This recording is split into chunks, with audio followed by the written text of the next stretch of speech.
Gamia Gasum, et mien gadogo le Eveniba. Nous pouvons la dire que mien yonabe Eveniba TV. Et afimia ire egbepe nyatio jira nya so kafu na mau. Mau nous sommes katato agakpo pa gakpe fiaoji fia. Nye kafu mien doro di tovio Yesu Kristo men. Kafu ple akpedada ye jina o mau. Fofo pon blainami na chonya pe nous vont kemi et na dimita dale esio katani vont la main. Le vieux Yesu Kristo pen commun na vunya pe tame susu na vunya pe susu alebe mia se onya chira gome. Le vieux Yesu Kristo pen commun. Amen. Yo no viro no to egbebe nya chira ekoro Kristo pe ntifafa nana. Et afima pipi de cara ma blon isianami me kare jibe nye jefia mere ame pomo vire ike nane kemele ehiamu medo hochi be poheo manye nui ke wadu egbela ha yele ehiamu ehulesi apelesi esronlesi eviolesi ebe do ple nui de shade wo ma ha o le zozom nui kake nane like melene ne ba mi asio eye ne be nu amia no popom le ameyonyi hochito gao le yesiama eye mi ba na nyi ba se na be a hochito ya be enu atike yo ku yo erokui edo kave yo erokui ye amao no orokui biambere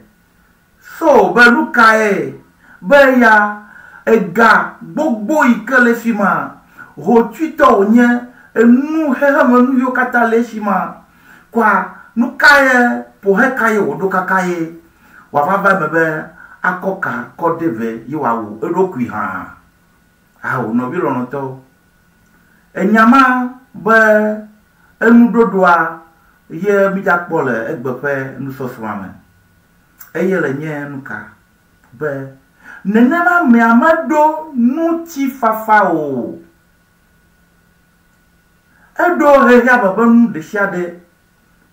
kakeme po nuti fafa o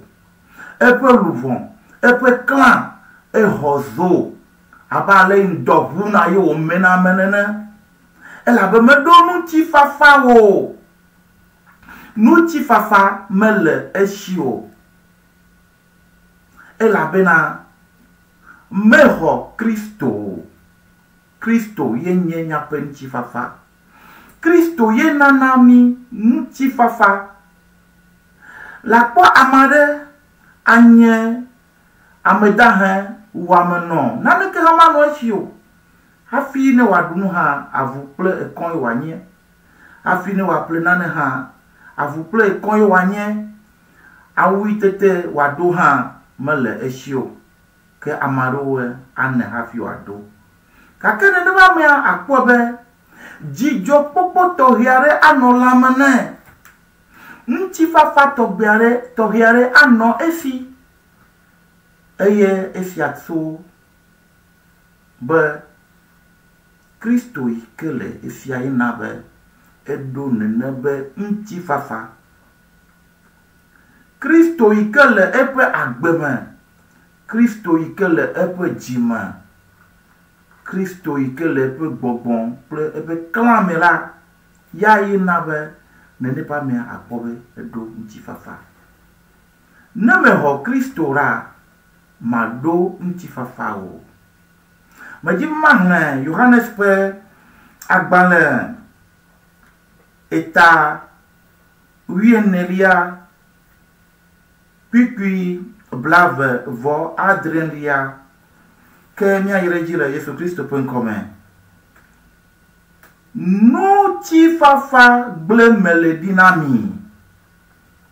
nye no ti fafa cho melenami menye alesi hehiame nanala nyela mele mianam o miapeji naga vuvu nyaga nyaga o eye jika ha naga cho mia fom o miapeto Yesu Kristo penya ike oblon na amao yo kode nyamena mia amesiwo ho epenya jira yenyefia be yele mti fafa blame darinami hafi Kristo na jura ebe yele mti fafa blame darinami ye penu ti fafa ye le kokom ye cho le nyanam eye hafi na kere Kristo pe mti fafa ngura ejebe na ho Kristo ejebe na doje fi Kristo pe yenye mti fafa ejebe na doje fi Kristo be Kristo di ye mauto yoko mti fafa kona miamegbeto eya megbeto wonu von yo davo le maudira eye e kadedere keme gale amegbeto ple maudo mora Kristo yeva ko epo evu yo ko ba klomia pe nu von da yo nabe mti fafa gado mia ple maudo ma eye ta Kristo blabie yele yepe mti fafa kom nami nti fafa ye gle dare nami ta manya ale ike he me pona ncho nti fafa ala bana mi se kwa he me to no globo be ya yele nti fafa jim o be nti fafa ne va ela bola va wo mle du ama enu ya jojo na fia be nti fafa ne va a o manya nti fafa ma glom mi ele mo nti fafa ya na be won to na vore do ku o man be jide pona no afio kakare dina no afio eye jijo popo na no afio eye mo popo hana no afio alebene nane do moral wo agbemera ajikamele wo sogeo elabe nyabe Kristo ble epe mti fafa dadina ye eye Kristo cho epe mti fafa na ye yebele bobloma maro nye hotito nane kemele o hiamu odo ape odo evu odo sron odo vi nane kemele o hiamu kake omekpo mti fafa o elabena omeho Kristo kele nuwa de kona wasebe ameya edo kave yo worokwi o ameya enu achike yo worokwi nukata elabe amefia medo mti fafa o medo Kristo medo jidepo medo mopopo medo kakare jirekwe o esiata epagbea ezunugugu kakene ho Kristo ra anyabe yeho nchi fafa eye anyabe yepe agbemera yepe agbemora nako alebe nde shade na wora na we ple kakareji le jijo popo ple asei soso le nchi fafa me eye tame vuareke susu barabara reke tame susu barareke mava be narabe yawesia o ao ke elabe Kristo pe nchi fafa le asio novi lonoto ho Kristo e na don nchi fafa ho Kristo e na no nchi fafa bagbe ho Kristo na nchi fafa wano nyakle maudome mau pasi sese nono myaji le Yesu Kristo pe nkome amen.